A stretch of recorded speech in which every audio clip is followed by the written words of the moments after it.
ख़वातीन का मुहफ़्फ़ज़ रियासत की ज़िम्मेदारी है और उसके मुजरिम को सरेआम फांसी दो। अगर ज़ालिमों को सरेआम फांसी ना दी गई तो पाकिस्तान के माएँ बहनें बेटियाँ अपने आप को गैर महफूज समझेंगी।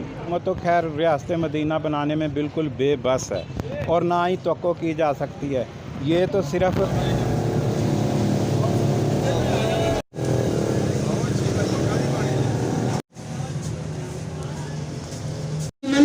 पाकिस्तान का मतलब क्या?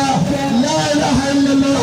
हमारी मंजिल पाकिस्तान का मतलब क्या? मैं इस वक्त मौजूद हूँ सराज चौक में। यहाँ पर जमात इस्लामी की तरफ से मोटरवे पर जो सानिया पेश है उसके हक में एक रैली निकाली गई है। तो मेरे साथ कुछ जमात इस्लामी के कारकुन मौजूद हैं, उनसे जानते हैं कोई इस रैली के बारे में क्या कहना चाहते हैं। अस्सलाम वालेकुम जी। सर क्या कहेंगे, आपने आज जो प्रोग्राम किया है एक औरत के हक में, इसके बारे में आप क्या कहेंगे? हम ये समझते हैं कि ये एक औरत का मसला नहीं है, एक थाट का मसला है, एक फ़िक्र का मसला है कि औरत को हमारे माशरे के अंदर गैर महफूज कर दिया गया है। सानिया रावलपिंडी के अंदर पुलिस के हाथों एक बच्ची की अस्मत दरी हुई, उनको कुछ नहीं किया कहा गया। और आज मोटरवे के ऊपर एक औरत के साथ जिस तरह दरिंदगी का मामला हुआ और हमारे वुज़रा ये कह रहे हैं कि उनको सरेआम फांसी नहीं दी जा सकती।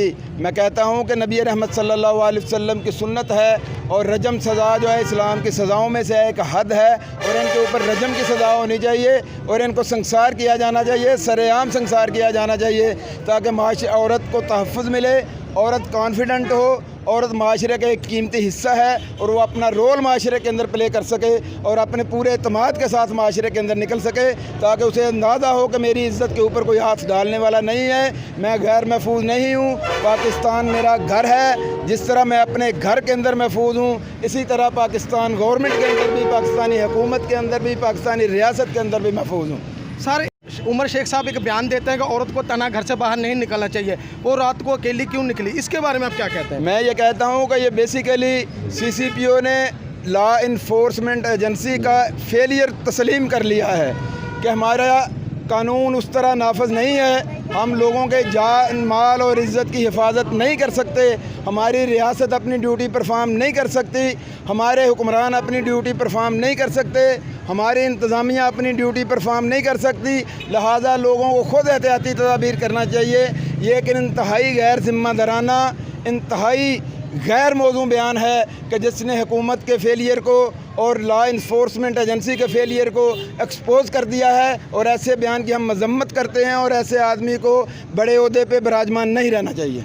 सर ये जो जमात थी इन्होंने रियासत मदीना का एक नाम दिया था कि हम पाकिस्तान को रियासत मदीना बनाएंगे, तो अभी तक तो इसमें कोई रियासत मदीना वाली कोई बात नज़र नहीं आ रही, इस पर आप क्या कहेंगे? मैं इस पर यह कहना चाहता हूँ कि ना हमारी मैशत सूद से पाक है, ना हमारा स्ट्रक्चर जो है कवानीन का फ़ौजदारी कानून हो, दीवानी कानून हो या कोई और शोबे के हवाले से देखा जाए या हमारे टैक्सेस के निज़ाम को देखा जाए तो आज तक कानूनी हवाले से निसाब के अंदर भी कोई तरमीम ऐसी नहीं हुई कि जिससे रियासत का एक कदम भी उस तरफ बढ़ता हुआ नज़र आए। ये टोटल फेलियर है और ये महज एक नारा है, बल्कि इसमें गुंडों को, चोरों को, डकैतों को मज़ीद आज़ादी मिली है, हर शोबे के अंदर करप्शन बढ़ी है और ये टोटली फेलियर है गवर्नमेंट का। और गवर्नमेंट जो है अपने इस नारे के अंदर बिल्कुल नाकाम हो चुकी है, कोई संजीदा नहीं है इसको रियासत मदीना बनाने के हवाले से। ये कुतबे उठाए हुए हैं, कब आपका जो पकड़ा हुआ आपने रखा ख़वातीन का तहफ़्फ़ुज़ रियासत की ज़िम्मेदारी, इस पर आप क्या कहेंगे? जी सच्ची में ख़वातीन का मुहफ़्फ़ज़ रियासत की ज़िम्मेदारी है और उसके मुजरिम को सरेआम फांसी दो। क्या कहेंगे आप हुकूमत पाकिस्तान से? इन्होंने जो वादे किए थे कि इनकी बिजली के थोड़ी होगी, इन्होंने तो नवाज शरीफ से भी ज़्यादा करप्शन की है और इनको शर्म आनी चाहिए ऐसे कहते हुए कि उसको घर से अकेली बाहर क्यों नहीं निकलना चाहिए। ये उसका मुल्क नहीं है, ये मुल्क उसका घर है। मोटरवे और सियालकोट मोटरवे पे एक सानिया पेश है कि एक खातून के साथ रेप गैंग होता है, ज़्यादती होती है, इस पर आप क्या कहते हैं? ये जो वाक़या हुआ है सरेआम गैंग रेप हुआ है, अगर ज़ालिमों को सरेआम फांसी ना दी गई तो पाकिस्तान के माएँ बहनें बेटियाँ अपने आप को गैर महफूज समझेंगी। हमारा मुतालबा है कि इन ज़ालिमों को जिन्होंने गैंग रेप किया है, इज़्ज़त लूटी है, इनको सरेआम फांसी दी जाए ताकि पाकिस्तान की माएँ बहनें बेटियाँ अपने आप को, अपने इज़्ज़त को समझें कि हमारे मुहाफ़िज़ हैं, हमें हमारी इज़्ज़त का तहफ़्फ़ुज़ है, हमें इज़्ज़त का कोई ख़तरा नहीं है। अगर ज़ालिमों को फांसी ना दी गई, जैसे बयान हुआ है कि अकेली औरत घर से ना निकले, अगर ऐसे है औरतें मजबूर हैं, कुछ औरतें मजबूर हैं, अकेले सफ़र करना पड़ता है, तो वो अकेले सफ़र करने से डरेंगी।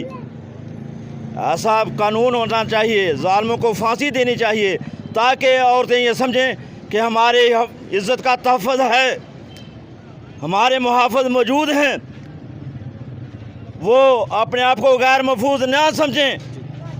पाकिस्तान में इस्लाम का कानून चाहिए। माओ बहनों को आप हम माँ बहनों को मैसेज देंगे कि इंशाअल्लाह अगर इन ज़ालिम हुक्मरानों ने तुम्हें इंसाफ ना दिया, ये इंसाफ ना हुआ, सरेआम इन ज़ालिमों को फांसी ना हुई, तो इंशाअल्लाह पाकिस्तान में ऐसे जियाले मौजूद हैं, ऐसे बहादुर लोग मौजूद हैं, ऐसे जो शुजा और दलेर मौजूद हैं, अल्लाह के बंदे मौजूद हैं, जो इंशाअल्लाह इनकी इज़्ज़तों का, माँ बहनों की इज़्ज़त का तहफ़्फ़ुज़ करेंगे।